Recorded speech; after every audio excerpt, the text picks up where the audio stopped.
صدق اللہ ماشاءاللہ آپ عمرے پہ آئیں میری طرف سے آپ کو عمرے کی بہت زیادہ مبارکباد ہو. آپ لوگوں سے گزارش ہے اپنا زیادہ سے زیادہ ٹائم حرم میں گزاریں, طواف کریں, عمرہ کریں.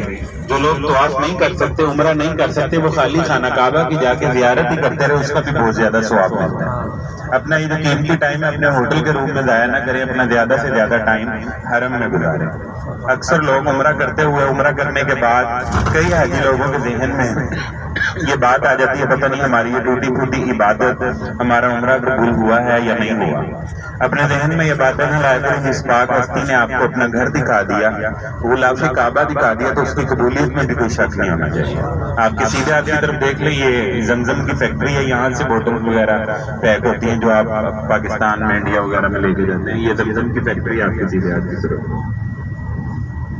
زیارات شروع ہونے سے پہلے آپ کے علم میں اضافہ کر دوں, مکے کی حدود کے اندر ایک دفعہ سبحان اللہ بولنا, اس بندے کے نامہ اعمال میں 1,00,000 نیکیاں لکھ دی جاتی ہیں, اور اس کے نام کا ایک درخت جنت میں لگا دیا جاتا ہے, اور وہ ایک درخت بھی اتنا بڑا ہوتا ہے کہ ایک عربی نسل کا گھوڑا 70,000 سال بھی